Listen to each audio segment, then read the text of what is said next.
just so you know, I still run Utah as well for my teams. All right, I'm going to have to read off of this just because, one, I don't really like talking in front of people, and two, I want to make sure that I get everything. So first and foremost, I'd like to thank Seton Hill and the Athletic Department for nominating me to be a member of the Athletic Hall of Fame.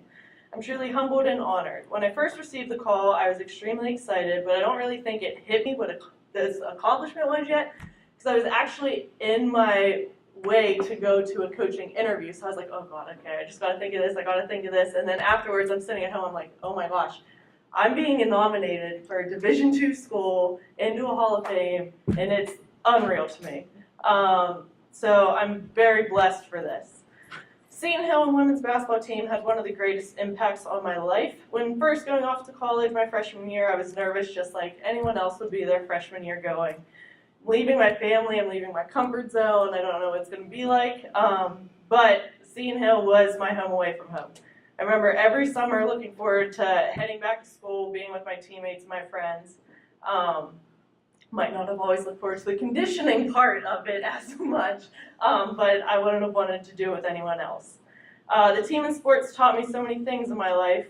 Basketball's taught me about dedication, commitment, responsibility, work ethic, and effort. Being a student athlete, especially at the college level, is a challenge, but I wouldn't have wanted to do it any other way, and I don't know how people go to college without playing a sport because, like you guys probably know, it's so boring. Like, I don't know what you do with all your free time. But more than anything, this team and my coaches taught me to have fun with a sport that I truly love, and I have a love for the game.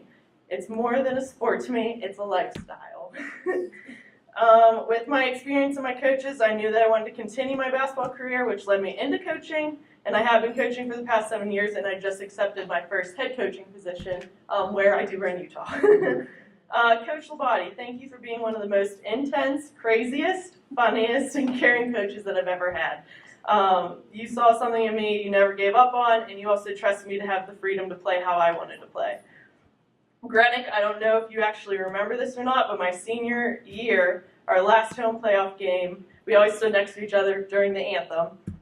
At the end of the anthem, you turned to me and said, win or lose, me and you were walking out here together.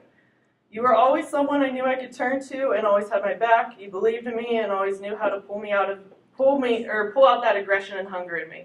You're one of the reasons that I wanted to coach myself. To my siblings, 2 of them couldn't be here today, but for the 2 that are here, sorry, I'm getting really emotional. I just wanted to be a good example for both of you.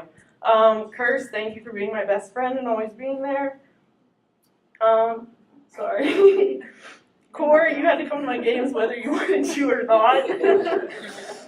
But you ended up being our ball boy, making us signs for every game. You were one of our biggest fans. I wouldn't have wanted it any other way.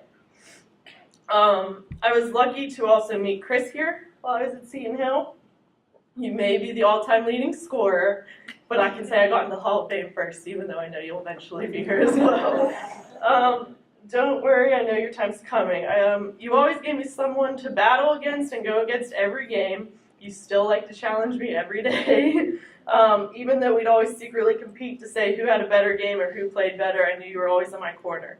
You always pushed me, encouraged me, and taught me that it's okay to be different and stand out. I'm happy to know that you have my back and it's me and you against the world.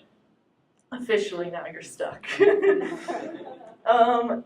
to my parents. Don't look at me when I'm saying this. I'm going to try to keep it somewhat short. It's funny because if you know my parents, they're not the most athletic type. And my mom doesn't really know sports much at all, but no matter what sport it is, it's always in basketball terms. So if it's baseball, the umps are refs. If it's hockey, everything's a quarter, it's halftime. Everything's basketball-wise. But I swear, no matter what it was, you guys always put all of us first, and you never thought twice about it. Being older and now knowing the amount of time and money you put into just me playing basketball, let alone anything else, is unreal to me. You never once complained or second-guessed doing it, from being at my games to playing me 2-on-1 outside on the court so I could just play. One of you always would end up getting hurt. Taking me to practices, driving me all over the country. You both were always there and supporting me. You let me make mistakes, but you were always there to guide me. You were my backbone, and I definitely would not be up here today if it wasn't for you guys. I love you both, and there's not enough words to actually show how amazing you guys actually are. Lastly, even though she can't be with us anymore physically, I want to thank my granny. She was the crazy lady in the stands yelling at it. It didn't matter if it was our team or if it was the other team. She was yelling at every player that they stink. She was nuts. But no matter how good or bad I played, she told me I was the best one out there. And like my brother said, she'll forever be our guardian angel. In closing, again, I just want to thank everyone, especially for listening to me babble up here and cry. But once a Griff, always a Griff, and I'm proud to say I'm a Griffin.